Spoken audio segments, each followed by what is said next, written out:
एवढं समजवलं, ऐकलंच नाही. अप्सर आहे ना ती. परत जर का तिच्या अंगाला हात लावलास ना तर अशी ठोकून ठेवीन ना. हे बघ, तुझं शिक्षण मुंबईच्या शारदाश्रम मध्ये झालंय. आता तू पुणे शहरामध्ये सेट झालेली आहेस. पण कित्येक लोकांना तू मराठवाड्यातली वाटते, कित्येक लोकांना तू आमच्या धुळ्याची वाटते. हो, खानदेश कन्या म्हणतात मला. प्राजक्ता, तुझा अभिनयात तुझी जेवढी क्लॅरिटी तेवढी विचारांमध्ये पण मला क्लॅरिटी दिसतीये. म्हणजे स्वातंत्र्य ही देण्याची नाही, आपण घेऊन आलेली गोष्ट आहोत हे मला माझ्या घरातून कळतं. मुली परत येत नाहीत, मुली आत्महत्या करतात कारण मुलींना परत यायला जागा नसते, मुलींना घरं नसतात. आणि रील आणि रिअल मध्ये फरक आहे हे आत्ताची पिढी थोडं विसरलेली आहे. माझं कुणाच्याच पालकत्वाबद्दल काही म्हणणं नाही. ह्यातलं एकही वाक्य मला तू बाई किंवा मुलीच्या तोंडून नको. कन्सेंट घ्या. काय सांगू, आमची मुलगी मराठी मीडियमला आहे आत्ता, म्हणजे तुम्ही तुमच्याच भाषेला कमी लेखताय, मग तिला अभिजात दर्जा वगैरे मिळून कसले गोडवे गाताय? काय हक्क आहे तुम्हाला जेव्हा तुमचीच मुलं इंग्रजी माध्यमात शिकतायत? तर छान वागण्याचं कौतुक होतोय. इथे आलोय आपण, हे भयंकराच्या दारातच उभे आहोत. भडकपणा तुम्हाला तात्पुरती प्रसिद्धी मिळवून देऊ शकतो, दीर्घकालीन तुमचं काय होणार आहे हे विचारांवरच ठरतो. परत परत मला हे परत ऐका.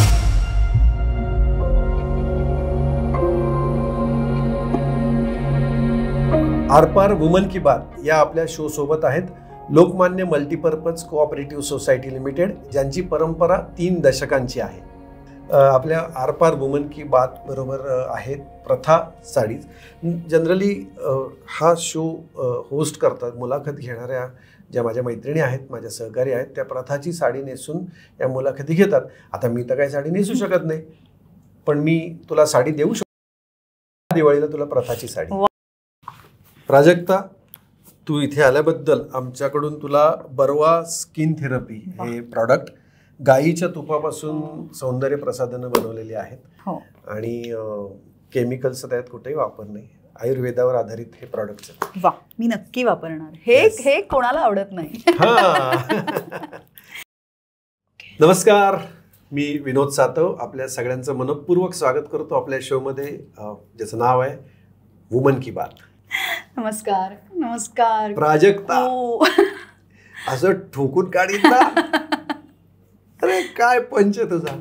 आता आपण गप्पा सुरुवात करू आणि आता अजिबात थांबायचं नाहीये, आता थांबायचं नाही. आणि तुला मी स्पंज म्हणतो, स्पंज, कारण त्याच्यावर पाणी टाकलं की असं शोषून घेतं ना, तसं हिला स्क्रिप्ट दिलं ना ती अशी शोषून घेते आणि अशी काय सॉलिड अभिनय करते, गप्पा मारायला मजा येणार आहे. खूप खूप स्वागत तुझं. खूप खूप धन्यवाद. आणि मला खूप आनंद होतोय, आपण खूप वर्षांनी भेटतोय आणि आम्ही एकत्र काम सुद्धा केलेलं आहे एका सिनेमामध्ये, वेडिंगचा सिनेमा. अरे, सलील कुलकर्णीचा वेडिंगचा सिनेमामध्ये आम्ही दोघे सहकलाकार. हो, अगदी अगदी. प्राजक्ता, आपण आत्ता थिएटरमध्ये तुफान चाललेला आणि खूप लोकांनी डोक्यावर घेतलेला सिनेमा आहे आता थांबायचं नाही. त्यामध्ये त्यातलं जे तुझं एक रील आहे ना, ते जाम व्हायरल झालं आणि ते बायकांना सोड, मला सुद्धा ते इतकं आवडलं. मोबाईलवर बघताना ते शेवटी हसू आलं, पण थिएटरमध्ये तो संवाद ऐकताना कित्येक लोकांचा हुंदका मी ऐकलाय. काय तो संवाद? तो तर खूप मोठा आहे, पण त्यातली महत्वाची गोष्ट अशी आहे की सगळं करूनही काही किंमत नसते किंवा सगळं आपणच करायला लागणार असतं आणि शेवटी आपल्या हातात काही उरणार नसतं आणि त्याचं काही कौतुक होणार नसतं. कौतुक खूप लांबची गोष्ट विनोद, त्याची दखलही घेतली जाणार नसते. तर ती दखल न घेतल्याची ती चीड आहे. जेव्हा ती म्हणते की कोण करणार याचं, याला खायला प्यायला कोण घालणार, याच्या अंडरपॅन्टी कोण धुणार, उद्या मेला खपला गेला ऍक्सिडेंट मध्ये त्याच्या आई बापाचं कोण करणार. बघा ना, इतकं सांगितलं मी, ऐकलंच नाही तिने. अप्सर आहे ना ती, परत जर का तिच्या अंगाला हात लावलास तर अशी ठोकून ठेवीन ना. तर तो जो ठोकून ठेवीन ना ते मला असं वाटतं समस्त स्त्री वर्गाचं प्रतिनिधित्व आहे की तो सगळ्या स्त्रियांनी दिलेला आवाज आहे आता, की आता खूप झालं, आम्ही खूप सहन केलं, आता तुम्ही जशी उत्तरं देणार तशी प्रत्युत्तरं मिळणार आहेत, त्याला तयार राहा. वुमन की बातचा हा असा एक इंट्रो समस्त बाई स्त्रियांनी तुझ्या म्हणण्याप्रमाणे ठोकून ठेवीन ना. हा उद्रेक आहे स्त्रियांचा, हा उद्रेक आहे, हा संताप आहे, हे दमन आहे, हे अनेको वर्ष काय म्हणतात, तुम्हीच सगळं करायचं पण तुम्हाला तुमचं कशाबद्दल कौतुक होणार नाहीये, तुमची दखल घेतली जाणार नाहीये, हे सगळं साठलेलं जे आहे ना ते एकत्रितपणे आलेलं आहे. कारण एकूण समाजाच्या 50% बायका आहेत. तुम्ही बायकांची प्रगती रोखता, त्यांची सर्जनशीलता, त्यांची क्रियाशक्ती मारता, म्हणजे तुम्ही एकूण समाजाची 50% क्रियाशीलता आणि सर्जनशीलता मारताय. तर मला असं वाटतं हे लक्षातच घेतलं जात नाही. आणि आपण कायम मोठ्या ह्याने म्हणतो की आम्ही 2 चाकं आहोत, पण एक चाक लंगडं राहणंच तुमच्या सोयीचं आहे का? संसाराच्या रथाची 2 चाकं. मग ती वेगाने गाडी पळायला ती दोन्ही नीट नकोत का? वा. म्हणजे प्राजक्ता, आता आपण बघतोय की जसं स्त्रिया आता हे खूपच घिसपिटं वाक्य, पुरुषाच्या खांद्याला खांदा लावून काम करतात आपण वगैरे असं म्हणतो. अनेक मोठमोठ्या कंपन्यांमध्ये, कॉर्पोरेट कंपन्यांमध्ये स्त्री बॉस पण असते, किंवा अभिनेत्री देखील नायिका प्रधान चित्रपट असतात. अशा वेळेला तुला काय वाटतं की पुरुषाची मानसिकता अशा बॉसकडे बघतानाची काय असू शकते? सहज असावी जशी बाईची असते. म्हणजे माणूसच आहोत ना दोघे, फक्त आपल्यात शारीरिक फरक आहे. तो एक सोडला तर बाकी कुठलाच फरक नाहीये. बौद्धिक फरक नाहीये, किंवा क्रियाशीलता, किंवा सर्जनशीलता, कामाचा सपाटा, शारीरिक श्रम करण्याची क्षमता, ही सगळीच समान आहे. नाहीतर मग गवंडी काम करणाऱ्या स्त्रिया नसत्या ना. नाहीतर मग वाळू भरून पातेली ती उचलून भगुनी उचलून जाणाऱ्या स्त्रिया नसत्या ना. म्हणजे शारीरिक क्षमता सुद्धा समान आहे. मग जर स्त्री आपल्या उच्च पदावरच्या पुरुष व्यक्तीला आदराने पाहू शकते, तर पुरुष उच्च पदावरच्या स्त्रीला आदराने का पाहू शकत नाही?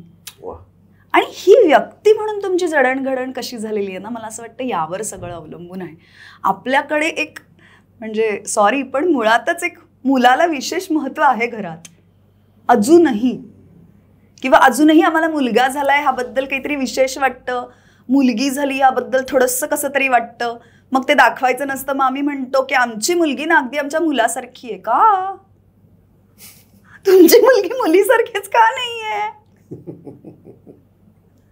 म्हणजे ह्या खूप छोट्या गोष्टी असतात, पण ह्या मला त्रास देतात. सुशिक्षित वर्गात पण असतात प्रचंड. तिथे तर जास्त आहे, तिथे तर जास्त आहे. आणि ते शुगर कोटिंग केलेलं आहे नाही का, त्याला एक असा छान साखरेचा मुलामा आहे.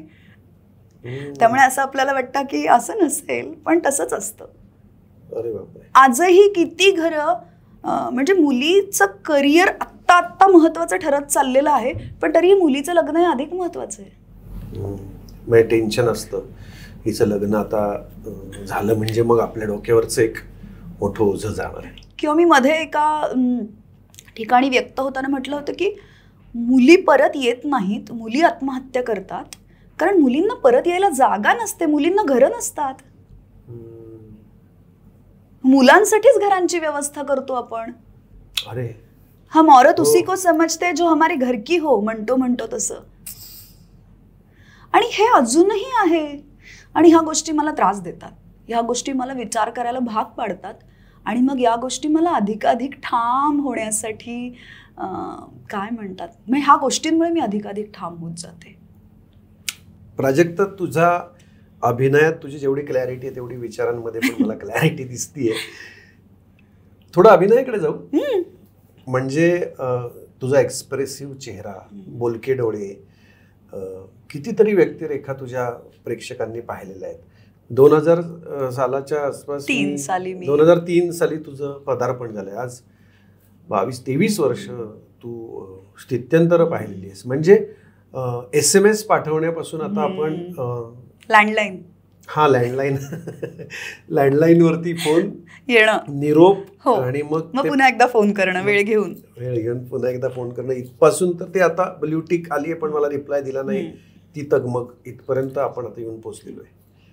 तर ह्या स्थित्यंतराच्या संपूर्ण जे इव्होल्युशन झालेलं आहे माध्यमांचं, त्याच्यामध्ये पटकन अवेलेबल होत आहे ना, त्यामुळे थोडंसं आपली जी सहनशक्ती कमी झाल्याचं किंवा नाही बाबा आता वाटच बघायला पटकन वायफाय नाहीये असं होतं, तर ह्याचा स्वभावामध्ये देखील परिणाम झालेला असतो.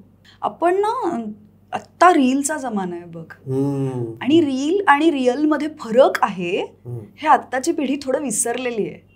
म्हणजे ती एक स्वयंपाकाची तयारी करावी लागते, मग मुख्य स्वयंपाक होतो आणि मग पदार्थ दिसतो. अशी तयारी आणि असा पदार्थ दिसतोय ना रील मध्ये, तर मधली प्रक्रियाच गायब आहे.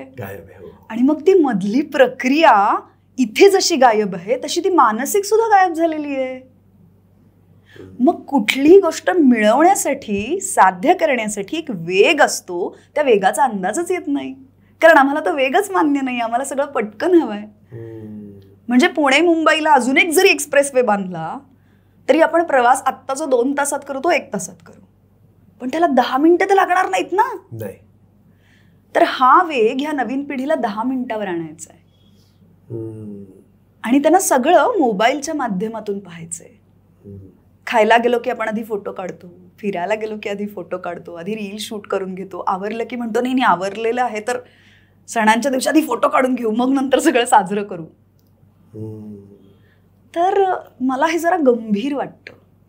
आणि मग मी माझ्यापुरतं काय करते, तर मला जेव्हा जेव्हा शक्य आहे तेव्हा तेव्हा ह्यापासून दूर राहण्याचा प्रयत्न करते. म्हणजे आपण जसं बोलताना मी म्हटलं की माझ्या मुलीला अजून फोन माहित नाहीये फारसं. मला तुझ्या मुलीकडे, तुझी मुलगी हा एक मला वेगळाच डिस्कशन करायचा टॉपिक आहे. तर तिला फोन माहित नाहीये आणि मला असं वाटतं की त्या वयाच्या मुलांना तो गरजेचा पण नाहीये, कारण तुम्ही त्यांची कल्पनाशक्ती मारताय. किती वर्षाची आहे ती? 3.5 वर्षांची आहे. तिचं नाव रावी. 3.5 वर्षाची. बोलू आपण या विषयावर. तर तुम्ही त्यांची कल्पनाशक्ती मारताय. म्हणजे जर मी तिला एखादं गाणं फक्त ऐकवलं सुरुवातीच्या काळात तर तिचे काहीतरी डोक्यात तयार होतील ना इमॅजिनेशन, पण मी तिला दाखवलंच तर तिचे संपणार नाहीत का? तिला असं वाटेल की हा चॉकलेटचा बंगला असाच असेल, पण तिच्या कल्पनेतला काहीतरी वेगळा असेल ना. आता ती जेव्हा चित्र काढते, चित्रांना आकार उकार नसतो, पण ती त्याचं स्पष्टीकरण खूप छान देते की मी हे घर काढलंय, ही आतली खोली काढली आहे, इथे तू बसली आहेस, इथे मी बसलोय, आपण एकमेकांकडे पाहतोय. किंवा तिने आमच्या घरातल्या सगळ्या भिंती रंगवल्यात आणि आता त्या तिच्या हाईटच्या वर गेल्यात, त्यामुळे आता खुर्ची घेऊन रंगवणं सुरू आहे. आता वरच्या ह्याला गेलोय, घराचं संपूर्ण घर रंगवून दिलंय मी, कारण ती तिची कल्पनाशक्ती आहे, ती तिची सर्जनशीलता आहे, ते तिचं व्यक्त होण्याचं माध्यम आहे. मुलांना बरोबर ठिकाणी व्यक्त होऊ दिलं तर ती चुकीच्या ठिकाणी आकांतांडव करत नाहीत. हीच मुलं उद्या नागरिक होणार आहेत. म्हणजे ना राजीव तांबे मुलांसाठी खूप काम करतात आणि मी त्यांची खूप पुस्तकं रावीला आणून दिलेली आहेत. तर त्यांचं एक वाक्य मला फार आवडतं आणि जेव्हा जेव्हा माझा संयम ढासळतो रावी बाबतीतला, तेव्हा मी ते वाक्य स्वतःला पुन्हा एकदा ऐकवते की मुलांची आणि पालकांची चालण्याची गती वेगवेगळी असते. कृपया पालकांनी मुलांच्या गतीने चालावं. लहानपणी जे पालक आपल्या मुलांसोबत चालतात, वृद्ध झाल्यावर ती मुलं आनंदाने त्या पालकांचे पालक होतात. किती किती किती किती खोल अर्थ आहे. आणि मला असं वाटतं की त्यांच्या आठवणीत, म्हणजे मी तिला ओरडत नाही का, फटका मारत नाही का, तर असं काही नाहीये, पण त्यांच्या आठवणीत मी तिच्याशी खूप बोललेलं हवंय. मी तिच्याशी खूप काय म्हणतात, तिच्या गोष्टींची माझ्या गोष्टींची खूप आदानप्रदान झालेली हवी, संवाद हवा आहे. आणि त्याच्यासाठी आपण म्हणतो मला वेळ नाहीये. मी दिलेत ना गॅजेट्स आणून, मी खेळणी दिली आहेत भयंकर. तुझ्या मुलीला तू फोन नाही दिला असं म्हणालीस? नाही दिला, मी नाही दिला. आणि मी खूप विचारपूर्वक आणि याला खूपच संयम आणि चिकाटीची गरज लागलेली. हे तुझ्यासाठी नाहीये हे मी तिला वेळोवेळी सांगत गेले. हे तुझ्यासाठी आत्ता नाहीये आणि हे जेव्हा तुझ्यासाठी असेल तेव्हा मीच तुला देईन, ह्याची खात्री बाळग. म्हणजे पेशन्स पण आले. हां, की हे तुझ्यासाठी नाहीये. मग आता काय होतं, आम्ही जेव्हा बाहेर जातो आणि आमच्या मित्रमैत्रिणींची मुलांनी समज फोन घेतले, बरं ज्यांनी फोन घेतात त्यांच्याबद्दल माझं काही म्हणणं नाही, माझं कुणाच्याच पालकत्वाबद्दल काही म्हणणं नाही, मला माझ्या मुलीला ते द्यायचं नाहीये ह्यावर मी ठाम आहे. तर तिने इतर 4 मुलांनी फोन घेतले तरी ती को म्हणते. आणि त्यातला एखादा मुलगा जर तिला दाखवायला गेला तर ती म्हणते, हा बघ मला फोन दाखवतोय, मी परत तुझ्याशी खेळणार नाही.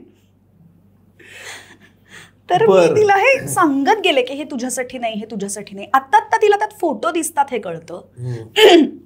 आपण कुठे गेल्यावर फोटो काढतो तिचे किंवा घरी काढतो किंवा काहीतरी करताना, तर ती कधीतरी म्हणते की मला 5 फोटो दाखव. आणि मग तिशी हात घेऊन बसते आणि हा झाल्यावर म्हणते झालेत. पण मग त्याची रिप्लेसमेंट तू काय केलीस? खूप खूप वाचून दाखवलं मी तिला. मी खूप गोष्टी सांगितल्या, मी खूप गाणी म्हणून दाखवली. मी तिला कार्यक्रमांना घेऊन जाते लहान मुलांच्या. एक बालगीत नावाचा उपक्रम चालतो, मानसी कुलकर्णी आणि नचिकेत खासनीस यांचा. बालगीतला आम्ही जातो, तर आम्ही तिथे मिळून गाणी म्हणतो वेगवेगळी. त्यामुळे तिला अगदी वेगवेगळ्या प्रकारची गाणी समजतात. आणि मी ना रंजना बाजी म्हणून मुलांवर काम करणाऱ्या एक विदुषी आहेत, त्यांचं कुरुंजीच्या गोष्टी नावाचं पुस्तक आहे, तू वाच नक्की, तुला फार आवडेल. तर त्यांचं मूल समजून घेताना असा एक उपक्रम आहे. तर मी एक वर्कशॉप आहे ते छोटंसं, तर मी ते केलं होतं ऑनलाईन. आणि मला ना त्याची फार मदत झाली. त्यांनी इतकं गोड सांगितलं होतं की मूल स्वतः छान आहे, आपण जर त्याला छान करायला जाऊ तर नका जाऊ. परत मला हे परत ऐकायचं. मूल आहे ना तसं जसं आहे तसं छान आहे, तुम्ही त्याला वेगळं छान करायला नका जाऊ. किंवा ते मूल काहीतरी लिहित असताना आपण म्हणतो असं कसं लिहिलंस, थांब मी तुला नीट नका दाखवू. तेच ओरिजिनल चित्र रंगवत असताना मूल म्हणतो अरे हे बघ त्याचं बाहेर गेलं, असं नाही. किंवा असं कसं तू सूर्य गुलाबी काढलास, सूर्य तांबडा का, त्याचा सूर्य असू देत ना गुलाबी, त्याची नदी असू देत ना हिरवी, त्याची झाडं असू देत ना पिवळी. हे सगळं केलं तर त्याला त्याचा आकार मिळणार आहे ना. आपण पालक आहोत, आपण मालक व्हायचा प्रयत्न करतो. वा वा वा वा. आपण सांभाळायला आहोत, आपल्याकडे मालकत्व नाही. वा. एक 20 वर्षाची झाल्यावर रावी मला ऐक बाई, हे तुझे विचार मला पटत नाहीयेत हे सांगू शकते, आणि ते मी तितक्याच ग्रेसफुली घेतलं पाहिजे. हे इंटरेस्टिंग आहे. तू तिची पालक म्हणून केअरटेकर आहोत आपण. केअरटेकर. आणि मी मैत्रीणही नाही म्हणत, मी आई आहे तिची, आणि मला आईच राहायचंय. कारण आयुष्याच्या वेगवेगळ्या टप्प्यावर तिला अनेक मैत्रिणी मिळणार आहेत. आणि मी कितीही मैत्रीण व्हायचं म्हटलं तरी मी होऊ शकेन का? माझ्यातलं एक आई पण असं डोकवत राहणार, मग कशाला मैत्रीण व्हायचा अट्टाहास. ह्या सगळ्यामध्ये म्हणजे मला खूप आनंद वाटला, इम्प्रेस झालो मी इनफॅक्ट, की अशा पद्धतीचं तू पालकत्व म्हणजे ते सांभाळतीयस तिला तू. ह्याच्यात घरच्यांचा सहभाग असणं तितकंच महत्वाचं आहे. कारण तू तिला जे संस्कार करतेस तर ते तुम्ही सगळे एका पेजवर पाहिजे ना. ते मी करून घेतले. हा, ते कसं? ते मी करून घेतले कारण नवरा आणि मी कायमच एका पेजवर होतो. माझा नवरा अत्यंत सहृदय माणूस आहे. खूप आमची रावी म्हणते तसे माझा आप्पा खूप प्रेमळ आणि चांगला माणूस आहे. काय म्हणते रावी? आप्पा म्हणते त्याला, मला अव्वा म्हणते. अव्वा आणि आप्पा. तुझं नवरा आणि तू एका पेजवर? आम्ही एका पेजवर होतोच कायम. आमच्या आजूबाजूच्यांना करून घ्यायला लागलं, पण त्यांना जेव्हा कळलं ना ह्याचं महत्व, की हे छान आहे, हे वेगळं आहे, हे सोपं नाहीये. कारण मूल दंगा करताय तर फोन देऊन बघ ना म्हणून सोपं आहे हे. मला त्याला एंटरटेन करायला लागणार आहे. आणि जर तुम्हाला मूल व्हावं असं वाटत असेल तर त्याचं मनोरंजन करण्याची जबाबदारी तुमचीच आहे वेळोवेळी. आणि त्याला कंटाळा आला तर त्याच्या कंटाळ्याचं काय करायचं हे शिकवायची जबाबदारी तुमचीच आहे. म्हणजे सतत तुम्ही त्याच्यासाठी अवेलेबल नाही असू शकत. मीही नसते. मी बऱ्याचदा रावी मला म्हणते की मला कंटाळा आलाय. मग मी म्हणते काय करतेस, लोळतेस का थोडी, रडू येते का, घे रडून, बरं वाटेल तुला. मग ते 5-10 मिनिटं इथे तिथे केल्यावर म्हणते गेला ग कंटाळा, आता पण काहीतरी वेगळं करू. पण ते मी ना असे खूप आमच्या घरात आणि इकडे तिकडे असं सिनियर बायका ज्या आहेत माझ्या आईच्या किंवा माझ्या मोठ्या बहिणीच्या वयाच्या, की आम्हाला काही मुलं झाली नाहीत का, 4 मुलं झाली, हे काय तुझं नवीनच आहे, असं कधी तू ऐकलं असेल किंवा तुझ्या आजूबाजूला तू ऐकलं? अगदीच ऐकलंय. पण प्रत्येक 10 वर्षांनी ना पालकत्व बदलतं. जसं प्रत्येक 10 वर्षांनी मेडिकल प्रॅक्टिस पण बदलते. मुलांची वॅक्सिनेशन पण बदलतात. ती देण्याची पद्धत बदलते. पूर्वी बायका खाऊ घालायच्या की साखर, गूळ, मध. आता 2-2 वर्षापर्यंत पेडिट्रिशियन मुलांना देऊ देत नाही ते, म्हणजे बदलले आणि आपण मान्य केले ना. तसं पालकत्व पण बदललंय. पूर्वीच्या काळी इतकी काय म्हणतात TV आणि इंटरनेट आणि मोबाईल आणि हे सगळं नव्हतं, मारा नव्हताच ना. त्यामुळे मुलांना बांधून ठेवण्याच्या गोष्टी ह्या संयमित होत्या आणि माहितीच्या होत्या की ह्या गोष्टींनी मुलं बांधून, एक 4 पुस्तक ठकठक चंपक आणलं की हिचे 2 दिवस चांगले जातील. तर ते सोपं होतं. मोठी कुटुंब होती, तुम्हीच तुमचं मूल सांभाळलं पाहिजे असं काही गरजेचं नव्हतं. इथे 4 मुलं सांभाळून होत आहेत, तिथे त्या आज्या 2 असं होत होतं ना. आत्या मुलाला खाऊ घालतीये, कोणीतरी मावशी अंघोळ घालतीये, मामा काहीतरी शिकवतोय, आजोबा काहीतरी, हे होतं. हे आत्ता सगळं मिळून एका 2 व्यक्तींवर आलंय. तेव्हा नाती शिकवायला लागत नव्हती, अनुभवत होता. आता नाती शिकवावी लागतात, परिस्थितीनुसार बदल होते. तर ते 2 व्यक्तींवर आलंय. मग त्या 2 व्यक्तींवर आल्यानंतर त्यांना त्यांची सांगड घालू द्यात की, त्यांना ठरवू द्यात की. आणि किती वर्ष एकच आईबाप, ह्यांचे पण आईबाप, त्यांचे पण आईबाप, त्यांचे पण आईबाप होणार आहेत. म्हणजे 30 वर्षाच्या मुलाला पण आमच्या राजूला काही कळत नाही, आम्ही निर्णय घेतो, अहो चुकतंय, घेऊ द्यात त्याला. हेच शहाणपणाच आहे. कधीतरी त्याला उठून आयुष्यात काहीतरी करायला लागणार आहे किंवा तिला उठून आयुष्यात काहीतरी करायला लागणार आहे. तर निर्णय क्षमता ही थोडी शिकवली नाही जाऊ शकत, पण ही तुमचा प्रवासाचा भाग असली पाहिजे. पण खूप महत्वाचं आहे. घेऊ देत ना छोटे छोटे निर्णय. काय होतील, चुकेल, पडेल, वाया जाईल वेळ, वस्तू सांडतील, आणखीन काहीतरी, पण त्यातून काहीतरी शिकेल ना. साध्य साधनातला फरक गायब झालाय बघ आता. जो आपल्या पिढीला माहिती होता की काय साध्य आणि काय साधनं आहेत, आता साधनांना लोक साध्य समजायला लागली आहेत. आणि मला असं वाटतं की हा सगळा तुम्ही मूल कसं वाढवताय ह्यावर अवलंबून असलेल्या गोष्टी आहेत. म्हणजे मी 100% अगदी काय म्हणतात अचूक पालकत्व आहे का माझं, अजिबात नाही. मी ते कधीच नसतं. पण ते मुलागणिक वेगळं असतं, कारण तुमचं मूल वेगळं आहे. समज रावीला उद्या अभिनयाची आवड नसेल तर मी म्हणायचं की नाही नाही मी सगळं करून ठेवले, कर ना ग बाई अभिनय, सोपं जाईल तुला.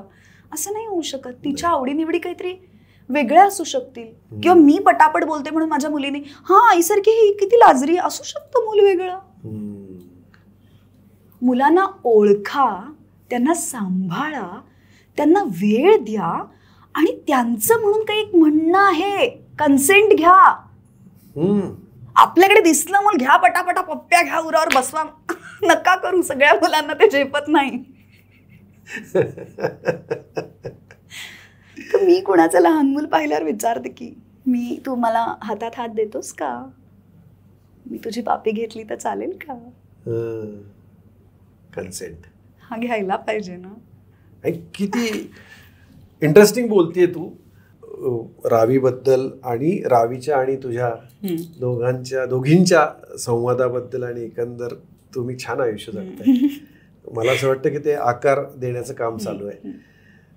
तिच्या जन्माच्या वेळेचं काही तो एक किस्सा आहे. किस्सा म्हणण्यापेक्षा त्या वेळेला काय नक्की झालं होतं ते मला माहिती आहे, पण मला प्रेक्षकांना.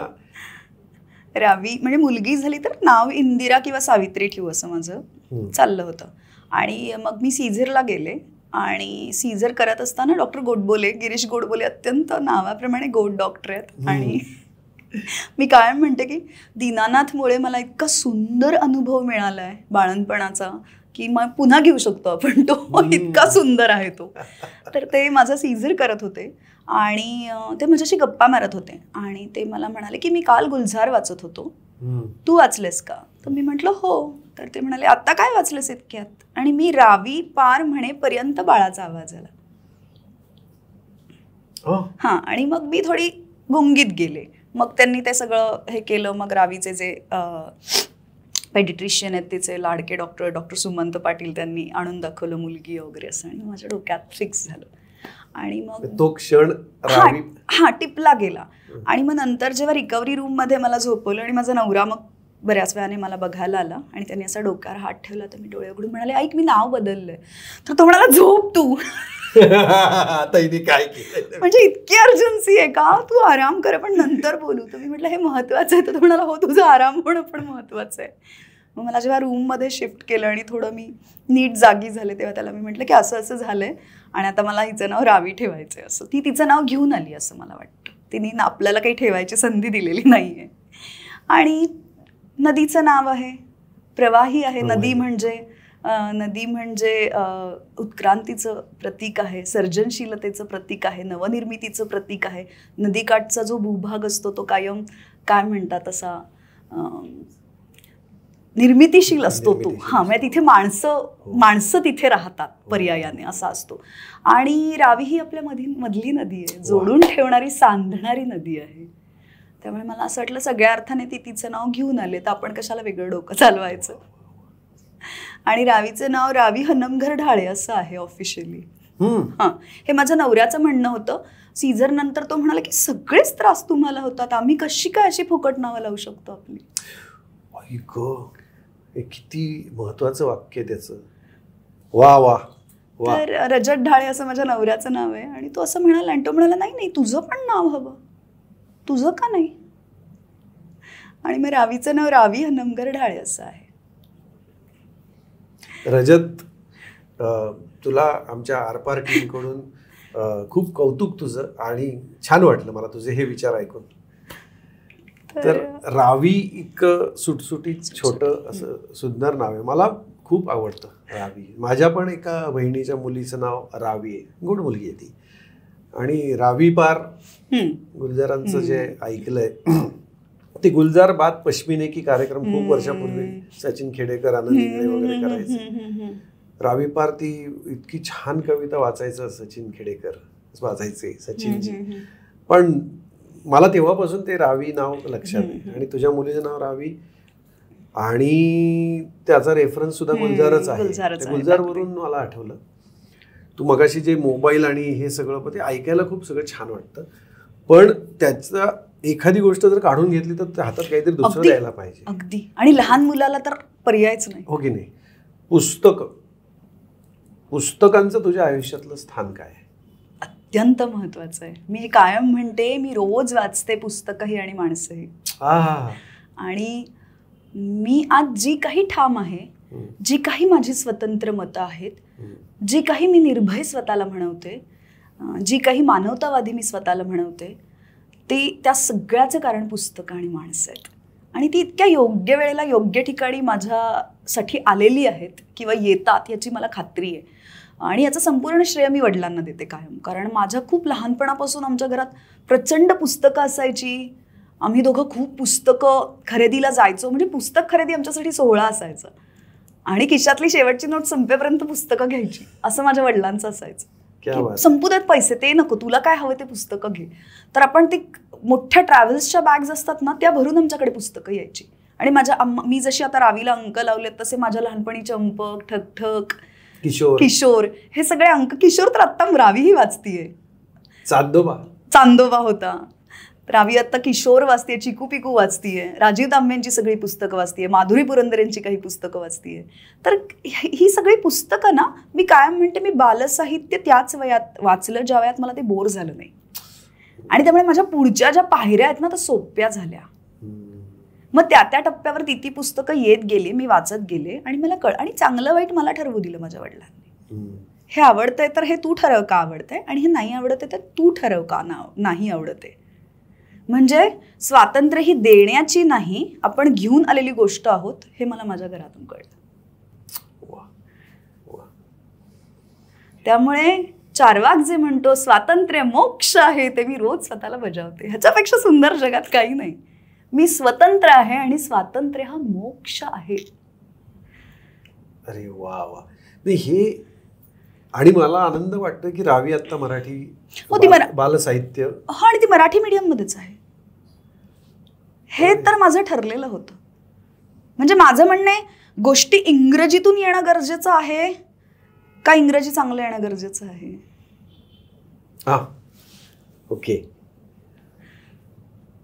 इंग्रजी चांगली भाषा आहे, ती येईलच तिला, पण तिला आनंद मातृभाषेतून शिकण्यातून मिळेल हे मला माझ्यावरून वाटतं. माझं शिक्षण मातृभाषेत. आता त्याच्यावर इतकी सगळीकडे चर्चा होते.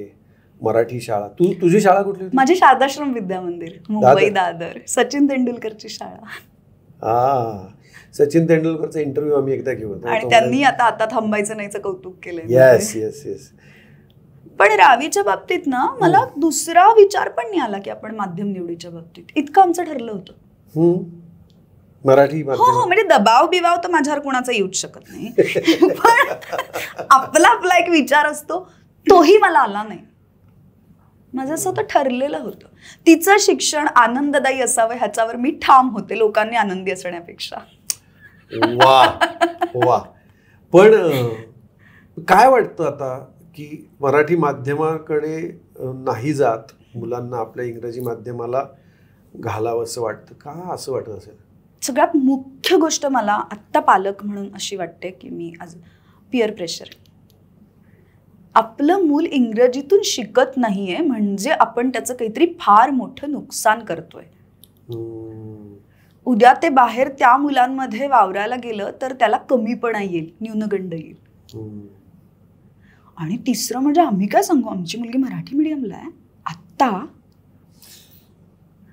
म्हणजे तुम्ही तुमच्याच भाषेला कमी लेखताय मग तिला अभिजात दर्जा वगैरे मिळून कसले गोडवे गाताय? काय हक्क आहे तुम्हाला जेव्हा तुमचीच मुलं इंग्रजी माध्यमात शिकतायत? अभिजातता म्हणजे काय? स्थल कालाचं बंधन नाहीये तिला. अशी गोष्ट जी कितीही काळ जाऊ देत कितीही वेळ जाऊ देत कुठल्याही गोष्टी असू देत ती तशीच राहते. ती कंटेम्पररी वाटते, समकालीन वाटते. प्राजक्ता हे सगळं मला खूप म्हणजे मला खूप छान वाटतंय तुझं हे विचार ऐकून. प्रेक्षकही हे बघून त्यांना छान वाटेल पण कृतीमध्ये उतरत नाही. म्हणजे छान वाटतं आपल्याला कारण भीती असते आपल्याला प्रत्येकाला सगळ्याची. कधीतरी वेगळं टाकल्याची, कधीतरी वेगळं पडल्याची, कधीतरी वेगळं असण्याची. तर त्या वेगळ्या असण्याच्या किमती तुम्हाला चुकवायला लागतात आणि माझी तयारी आहे त्या चुकवण्याची. मग आता मी ह्याच्याकडे येतो की मराठी माध्यमामध्ये रावी आता शिकतीये तर तुला तिच्यात काय फरक जाणवतो? अर्थात तू घरी जे सगळं करतेस हे तर ती खूप छान मराठी बोलते. तिचा शब्दसंग्रह खूप छान आहे.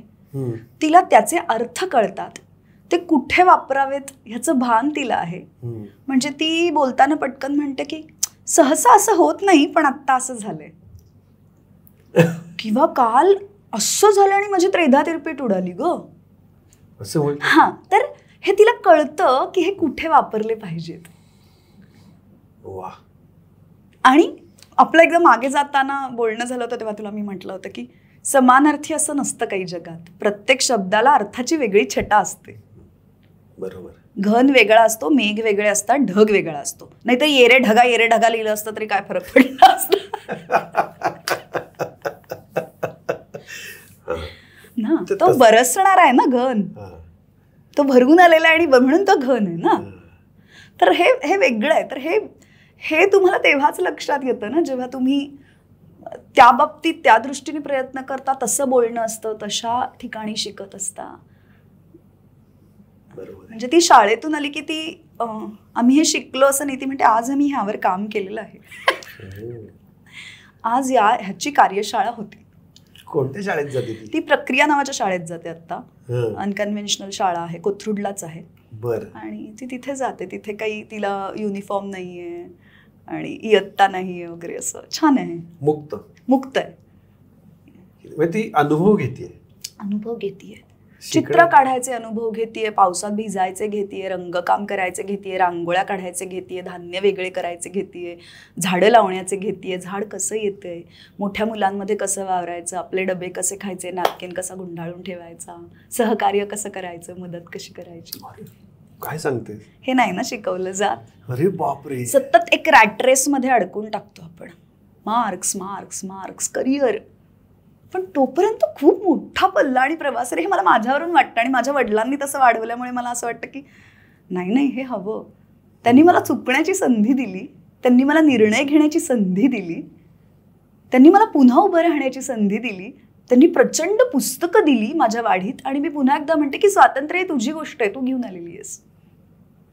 नाही तर आपल्याकडे आजही आम्ही मुलीला स्वातंत्र्य दिलंय, आम्ही सुनेला स्वातंत्र्य दिलंय, मी बायकोला इतकं स्वातंत्र्य दिलंय. ह्यातलं एकही वाक्य मला तू बाई किंवा मुलीच्या तोंडून दाखव. मी माझ्या नवऱ्याला स्वातंत्र्य दिले.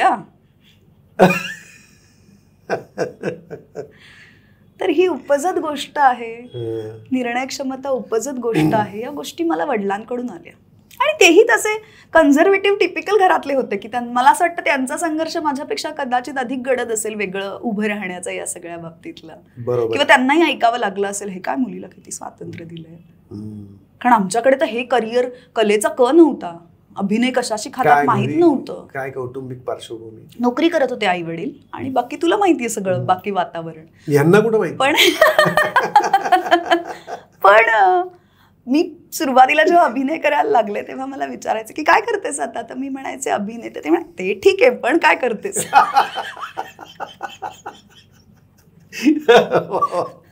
पण त्यामुळे माझ्या वडिलांनी सांगितलं होतं की शिक्षण बरोबरीने खूप छान सुरू हवं म्हणजे, आणि ते मी केलं. मी कधीच ती संधी दिली नाही कोणाला बोलायला की मी काहीतरी अभिनय करते म्हणून मी शिकतच नाहीये, मी लेक्चर्सना बसतच नाहीये, मी कॉलेज अटेंड करत नाही, मला चांगले मार्क, असं मी कधीच होऊ दिलं नाही. कारण मला ना थोडं जबाबदारीचं किंवा मोठं होईल म्हणणं, पण मी जेव्हा या क्षेत्रात आले ना मला माहिती होतं की माझ्या मागच्या 40 मुलींचं करिअर मी काय वागते याच्यावर अवलंबून आहे. माझ्या मागच्या 40 मुली तशाच वागवल्या जाणार आहेत जशी मी आत्ता वागणार आहे. त्यामुळे माझी वागणूक ही जबाबदारीचीच पाहिजे. खूप महत्वाचं वाक्य बोललीस तू. आणि आता पूर्ण सिटी प्राईड कोथरूड हनम घर आत्ता थांबायचं नाही बघायला आले होते. प्रेक्षकांमध्ये फक्त हनम घर होते. क्या बात आहे, कौतुक, अभिमान. तर तो तिथपासून इथपर्यंतचा प्रवास आहे की आता त्यांना सांगताना छान वाटतंय की ही आमची आहे. पण ह्या सगळ्यात माझी आई, माझे वडील, माझा भाऊ, माझा नवरा आत्ता, माझी मुलगी, ह्या सगळ्यांनी खूप सपोर्ट केला आहे. म्हणजे हे खरं आहे की एक बाई जेव्हा ठामपणे उभी राहते तिच्या मागे खूप हात असे झेलणारे हात असतात. आमच्या आता थांबायचं नाहीचं पोस्टर पण तसं आहे. माळी सरांना आम्ही सगळे पकडतोय, असे आधार देतोय किंवा आम्ही तुमच्या सोबत आहो म्हणतोय.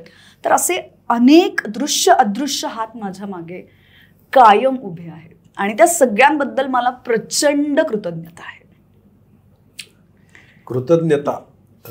मला तुझ्या मगापासून आपण जो संवाद आपल्या दोघांमध्ये चालू आहे ह्याच्यामध्ये मला प्रत्येक माझ्या प्रश्नाला तुझ्या उत्तरामध्ये कृतज्ञतेची एक बॅकग्राऊंड आहे.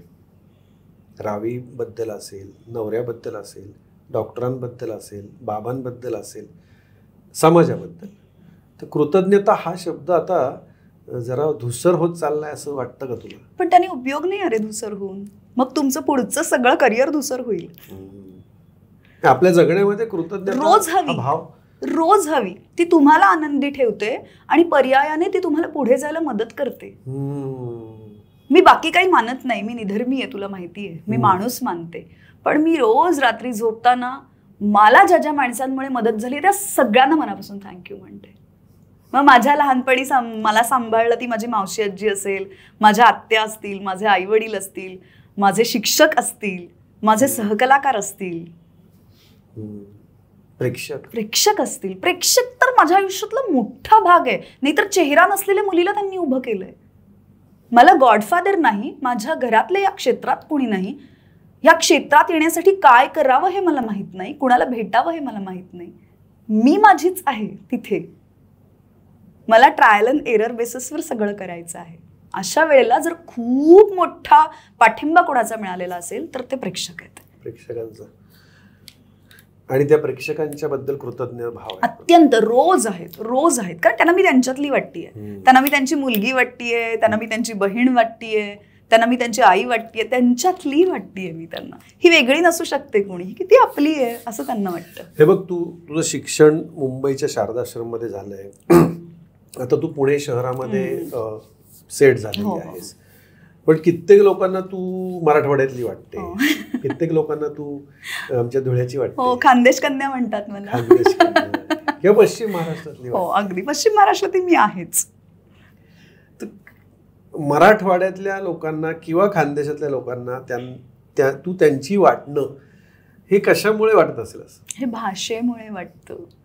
आणि मी कायम म्हणते मी बोलींनी मोठी केलेली मुलगी आहे. त्यामुळे मला शुद्ध आणि अशुद्ध भाषा हे डोक्यात जातं. जळगाव, धुळे, अंमळनेर तिकडे अरे त्या बोली आहेत आणि त्या कमालीच्या गोड आहेत. मस्त. आणि जितक्या भाषेच्या बोली अधिक तितकी भाषा समृद्ध.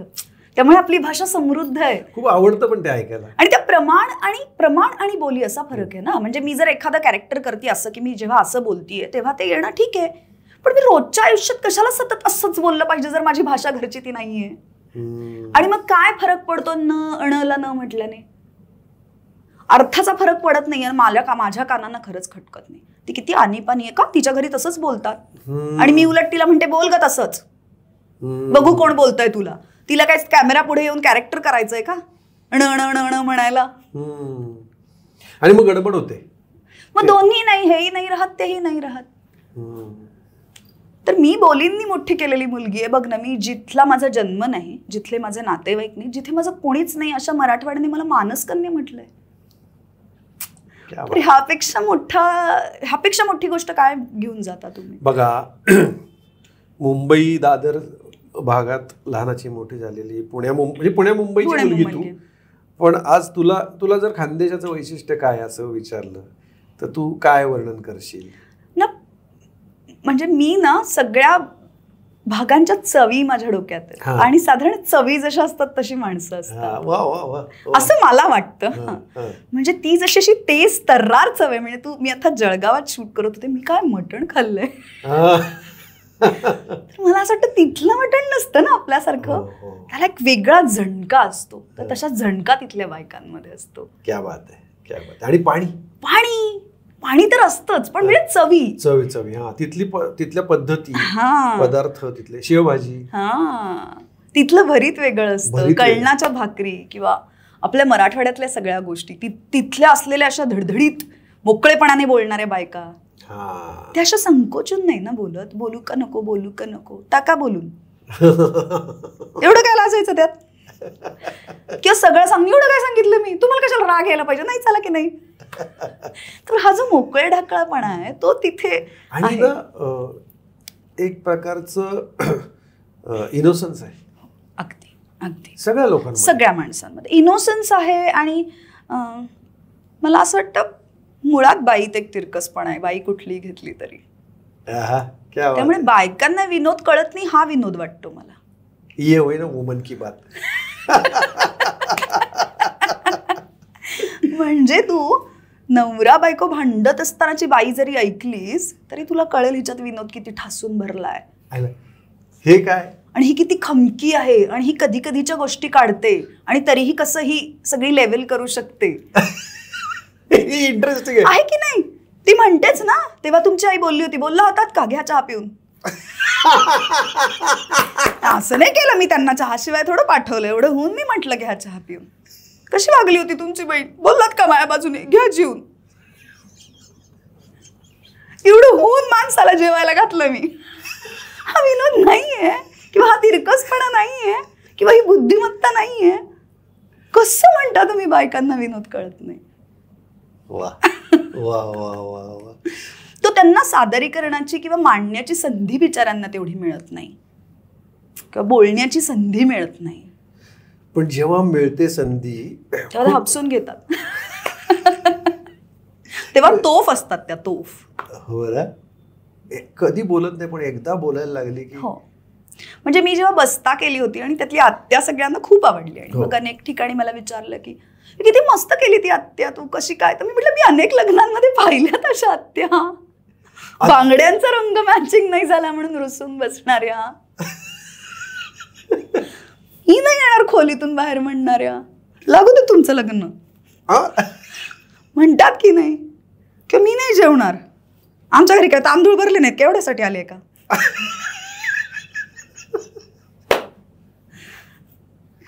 आणि हे भारी असतात ना. किंवा ही काय मला आता बोलते, आमचा खाल्लेला दात कोरले तर निघतील आता. सो हे कुठून येतं मला असं वाटायचं, किती गमतीशीर आहे. आणि मला फार असं बघायला निरीक्षणाला माझी सवय आहे, ती आवडतं. मी तुम्हाला मगाशी म्हटलं ना स्पॉन्ज, मी हिला म्हटलं ना काय लहेजा पकडते ती भाषेचा. पुणे मुंबईत वाढली. माझी आई सदाशिव पेठेतली आहे. आई सदाशिव पेठेतली आहे.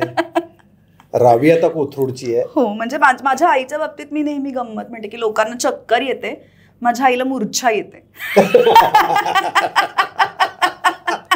किंवा घेरी. नाही, मूर्छा. हा, तिला मधलं काही येत नाही, तिला मूर्छा येते. सदाशिव पेठ. हा, तर मी तिला काय म्हणायचे, तुझी चक्कर भारी का मम्मा, बाकीच्यांना चक्कर येऊन पडतं, तुला मूर्छा. भोवळ, मूर्छाच्या जर खालीच्या लेवलची आली, असं गरगरलं तर ती भोवळ असते. तर अशा आईची मी मुलगी आहे. पण ह्यात मला हे कायम मला हे गमतीशीर वाटतं हा प्रसंग की एकदा मी बुलेटच्या शूटवरून आले होते घरी आणि पुण्याला, आणि ती मला म्हणाली, मला भीती वाटते कधीतरी तू येशील आणि तसंच बोलशील. तर मला ही बेस्ट कॉम्प्लिमेंट वाटली होती आतापर्यंतची. पण मला ते तुझं ते कॅरेक्टर जे तू आत्ता बोललीस, सगळ्या त्या बायकांची उदाहरण दिली, हे जाम आवडतं. म्हणजे मला आवडतंच वैयक्तिक, मी फॅन आहे त्या कॅरेक्टरचा, तुझ्या अभिनयाचा. पण आय एम शुअर प्रत्येक बाईला असं वाटतं की अरे ही माझीच बहीण आहे, ही आमचीच आत्या आहे. पण त्यात आमचं लिखाण आणि माझा सहकलाकार योगेश शिरसाठ ह्याचं खूप मोठं काय म्हणतात त्यात सहभाग आहे आणि कौतुक आहे, कारण तो मराठवाड्याचा आहे. तो आम्ही तेच विचारत होतो की हे कुठून तू उचललं सगळं. योगेश मराठवाड्याचा आहे, त्यामुळे योगेश लिहितोही तसाच होता आणि तो बोलतोही तसंच. पण आमचं असं झालं की आमचा पहिल्या स्किटला बसलं, अरे म्हणजे त्यालाही कळलं नाही की हिला ही भाषा कशी काय आली पटकन तू ते. हा, आणि मग जेव्हा योगेशला लोक विचारायचे तेव्हा ते असेच म्हणायचे की ही शिल्लोडची का, ही भोकरदनची का, काय म्हणता पुण्याची, आपली आहे ती. तर हे आपली आहे ती मध्ये जी गंमत आहे ना, ती मला प्रेरणा देते. प्राजक्ता, बघ आता मी हे सगळे प्रेक्षक आहेत ना, बघतायत महाराष्ट्राच्या कुठल्याही भागात, देश विदेशातून आपला हा शो पाहायला, अगदी त्या प्रत्येकाला असं वाटणार आहे की अरे आपली आहे ती. शेतकऱ्याचं दुःख आपण पाहतो सगळीकडे की त्याच्या हातात काहीच नसतं, ह्या निसर्गावर अवलंबून त्याची शेती आहे. पण शेतकऱ्याच्या बायकोचं दुःख काय असतं, आपण म्हणतानाही म्हणतो शेतकऱ्याचं नुकसान झालं, शेतकऱ्याच्या बायकोचं काय नुकसान झालं असेल, पूर्ण आयुष्यच संपतं. बघ ना, हा एकमेव असा व्यवसाय आहे जिथे आपल्याकडे आहे नाही ते सगळं पेरून मोकळं होतं, आणि ते उगवणारे हे निसर्गाच्या हातात आहे. निसर्ग बरा वागला तर ते उगवणारे, निसर्ग बरा नाही वागला तर ते नाही उगवणारे, आणि दुसरा पर्याय नाहीये. आणि आत्महत्या झाल्या तर कुटुंब उद्ध्वस्त होतात. अरे शेतकऱ्यांच्या मुली सुद्धा आत्महत्या करतात का, तर माझ्या बापाकडे पैसा नाही किंवा त्याला लग्नासाठी खर्च करायला लागू नये, नाही तर पुढची भावंड कशी जगतील. हे तर आपल्याकडचं वास्तव आहे, ह्यातून कधी बाहेर पडणार आपण. आणि आपण आपल्या मुलांना शिकवत नाही शेती हा प्रमुख व्यवसाय. मी आता अनेक लोक असं ऐकताना बघितलेत की शेती कसला प्रमुख व्यवसाय, उद्योगधंदे प्रमुख व्यवसाय, खाणार काय, तुमच्या पुरतं बाल्कनीत पिकवलं नाही जाऊ शकत. तुम्ही 4 सिमला मिरची आणि 4 टोमॅटो लावू शकता बाल्कनीत, खरंय. गहू तांदूळ नाही पेरले जाऊ शकत. तर मला असं वाटतं आपल्याकडे कष्टाला प्रतिष्ठा नाही, श्रमाला प्रतिष्ठा नाही. क्या बात आहे, खरंय. आणि ही पृथ्वी कष्टकऱ्यांच्याच हातावर पेललेली आहे, कुणी काहीही म्हणू. खरंय, खरंय. तर हे जरा समजून घेण्याची, समजून सांगण्याची गरज आहे. म्हणजे कशाला संस्कृती आपण म्हणतो, तर ती चांगलं वागण्याला म्हणायला पाहिजे. ती माणसाने माणसाशी माणसासारखं वागतायत तर त्याला म्हणायला पाहिजे. कारण जन्म घेताना काहीच चिकटून घेऊन आलेलो नसतो ना आपण. स्थायी भाव प्रेम आहे आपला.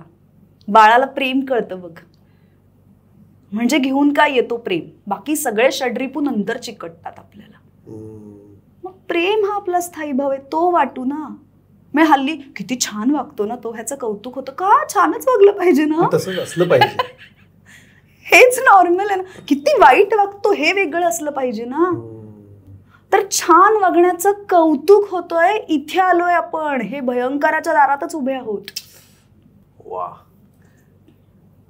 मी छान वागणं हे वेगळं वाटतंय जरा, किंवा हे प्रतिष्ठेचं वाटतंय, किंवा हे चांगलं वाटतंय, किंवा हे काहीतरी वेगळं वाटतंय.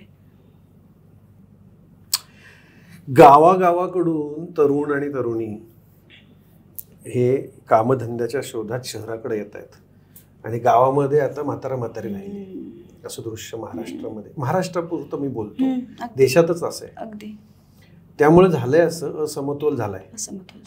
कारण शेती प्रतिष्ठेची राहिली नाही ना. शेतकऱ्यांच्या मुलांना कोणी मुली द्यायला तयार नाहीये.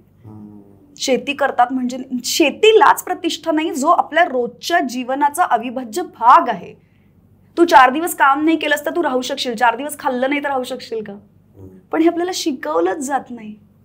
अन्नावरचं प्रेम ते कुठून येतं, त्याच्यासाठी काय कष्ट लागतात हे आपण आपल्या मुलांना सांगतो. पिझ्झा बर्गरवर वाढलेली पिढी आहे ही, फास्ट फूड सारखीच निघणार. मग मला सकस पीक यायला ते नांगरावं लागतं, पेरावं लागतं, मशागत करावी लागते, लक्ष द्यावं लागतं, योग्य वेळेला त्याची काढावी लागतात, मशागत करावी लागते. हे सगळं करावं लागतं ना. ह्या सगळ्याला एक वेळ द्यावा लागतो. लेकराप्रमाणे आपल्या वावरावर प्रेम करायला पाहिजे. आपण त्याला काळी आई म्हणतो. आईची उपमा दिली आपण. पिकं वाहून गेलेली पाहिली, पण आता मी जमीन वाहून गेलेली पाहिली. काय करायचं त्या शेतकरी, काय करायचं? आणि मग मला असं वाटतं की आपल्या सगळ्यांचं कर्तृत्व नाही का रे आपल्या घासातला घास काढून द्यायलाच पाहिजे. किंवा नाही काढू दिला तर तो आपल्याला कसा काय जातो. आणि मग अशा पार्श्वभूमीवर आपण उन्मादाने सण कसे साजरे करू शकतो? सण दरवर्षी येणार आहेत, आयुष्यभर. ह्या वर्षी जे गरजेचं आहे ते करा. मला असं वाटतं, मला तुझ्या घरच्या प्रत्येक व्यक्तीचे आभार मानायचे, कारण इतकं छान संस्कार त्यांनी केले आणि तुझेही आभार, कारण तू ते करून घेतलेस. आणि मला ना, मी कायम म्हणते, मला माझ्या आयुष्यात पैसा खूप उशिरा कळला. मला माणूस आधी कळला, आणि माणूस आधी कळला त्यामुळे माणसांचे प्रश्न आधी कळले. ते कशी राहतायत, कशी वागतायत, कुठून येत आहेत, हे सगळं कळलं. म्हणून मी दुःख घेऊन जगणारी मुलगी आहे का? तर अजिबात नाही. मी प्रचंड आनंदी मुलगी आहे. म्हणजे मी हे कायम म्हणते की आनंद हा प्रवास आहे, ते गाठण्याचं ठिकाण नाहीये. वा वा वा वा. It's not a destination. तो प्रवास आहे. तुम्ही रोज आनंदी असलं पाहिजे, पण म्हणून तुम्ही संवेदनशीलही असलं पाहिजे. तुम्ही आजूबाजूच्या घटनांबद्दल, घटकांबद्दल जागृतही असलं पाहिजे. तुमची ती सहृदयता, ती सहवेदना मेली नाही पाहिजे माणूस म्हणून. नाही तर रोबोट आणि तुमच्यात काही दिवसांनी काय फरक राहणार? मी तुला ऐकत होतो, मधून मधून तुझ्याकडे पाहत होतो आणि खूप मजा आली. मला असं वाटतं की रोज समृद्ध होता आलं पाहिजे. आणि मला असं वाटतं की आजच्या दिवसात मला जी काही समृद्धी थोडीफार तुझ्या बोलण्यातनं आली, ते विचार घेऊन मलाही 4 गोष्टी 4 लोकांना सांगता येतील. सोपं करूयात सगळं असं मला वाटतं. म्हणजे त्या नेत्रासारखं. म्हणजे हे बघ, आता आमच्याकडे नेत्राज इन्स्टंट इंडियन मिल्स नावाचं प्रॉडक्ट आहे. त्याच्यामध्ये हे बघ, प्रसादाचा शिरा पासून तर तांदूळाचा उपमा. मला फार आवडतो शिरा. आवडतो. हो, आणि मी म्हणजे आठवड्यातून एकदा तरी करून खाते, कोणी नाही खाल्ला तरी. तुला माहितीये का, मला ना शिऱ्याबरोबर काय आवडतं माहितीये? लोणचं किंवा फरसाण. अच्छा, हे वेगळं आहे जरा कॉम्बिनेशन. मी असं पुरणपोळी आणि चहा खाते. पुरणपोळी आणि चहा मला अत्यंत, मला 1 नंबर जगात आवडीचं काय तर पुरणपोळी चहा. अरे, आणि माझा एक मित्र आहे, तो भात आणि आमरस खातो. तसं मी पुरणपोळी आणि चहा. पुरणपोळी आणि चहा आणि प्रसादाचा शिरा. शिरा मला शिरा आहे. तर ह्या नेत्राज इन्स्टंट इंडियन मिल्स नावाचं जे प्रॉडक्ट्स आहेत, याच्यामध्ये प्रसादाच्या शिऱ्यापासून अगदी शाही पुलावपर्यंत अनेक प्रॉडक्ट्स आहेत. रेडी टू कुक असे हे प्रॉडक्ट्स आहेत. हे तुला आम्ही आज आमच्या आरपार वुमन की बात कडून गिफ्ट देतोय. वा, तू शिरा खायला बोलव मला पण. नक्की. मी ते मंडळात सत्यनारायणची पूजा असायची ना, तर शिरा वाटायला बसल्यापासून आमची भांडण व्हायची, खायला मिळावा म्हणून. नाही, आपण वाटायचं आणि स्वतः खायचं. जे सहज सुंदर असं हे जगणं आहे. आणि छान नाव ठेवलंय तुझ्या आई बाबांनी पण तुझं, प्राजक्ता. मला लहानपणी फार आवडत नव्हतं. मला असं वाटायचं की ती कॉमन नाव ठेवलंय माझं. नाही. प्राजक्ताचे जे विचार तुम्ही आता या पूर्ण एपिसोडमध्ये ऐकलेत, तर अशी एक रावी आपल्या प्रत्येकाच्या घरात असेल. थोडंसं तिच्याशी संवाद साधायला लागूयात.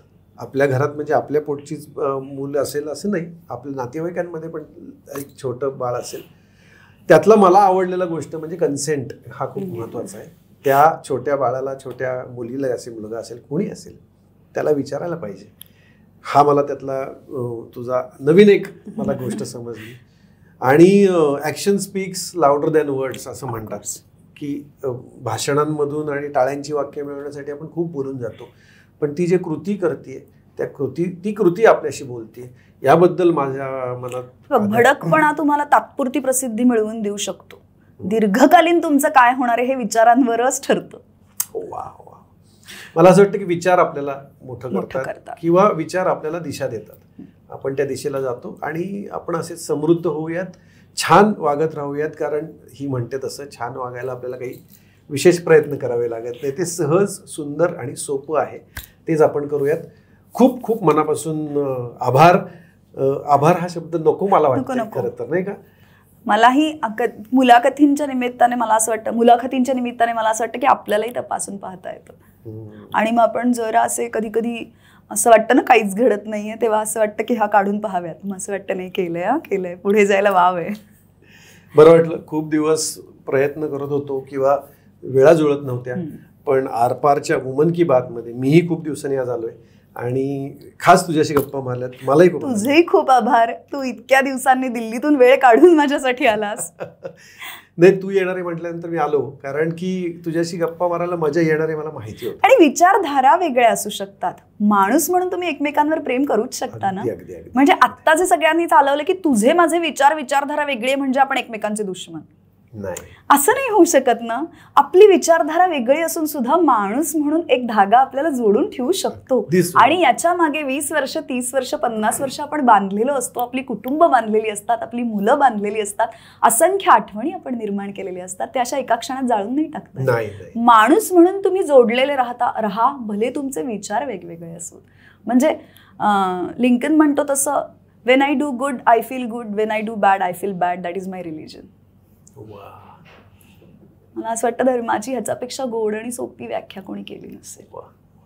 तर एकमेकांशी छान वागूयात. म्हणजे ही माझी विनंती आहे, हे माझं आवाहन आहे, हा माझा हट्ट आहे की ह्या सगळ्या गोष्टी सोडून माणूस म्हणून आपण एका पातळीवर राहूयात. वा, माणूस म्हणून आपण एका पातळीवर राहूयात आणि माणसाने माणसाशी, माणसासमवाही. रावी अख्खी म्हणते मी तिला हेच शिकवलीये. क्या बात आहे. खूप खूप धन्यवाद. आणि तुझ्या आगामी वाटचालीला रावीला आणि रजतला आणि तुझ्या संपूर्ण कुटुंबाला माझ्या मनापासून आमच्या आरपार टीमकडून खूप खूप शुभेच्छा आणि रावीला खूप आशीर्वाद. खूप खूप धन्यवाद. आणि हे खूप गोड आहे, वुमन की बात. थँक्यू. कमी वेळा संधी मिळते अशा मनातल्या गोष्टी मनापासून आणि न घाबरता आणि न संकोच करता व्यक्त होण्याची, तसं एक माध्यम तुम्ही उपलब्ध करून दिले. तुमचं खूप कौतुक. मला खूप मजा आली, कारण की मला तुला काही प्रश्न विचारावे नाही लागले. आपण याचा पार्ट 2 करू, जिथे तुला प्रश्न विचारण्याची संधी मिळेल. नाही, तसं नाही मला म्हणायचंय. आपल्या हातात कागद पेन नाही, आपण काही ठरवलं नाही, काहीच नाही, आपण गप्पा मारत गेलो.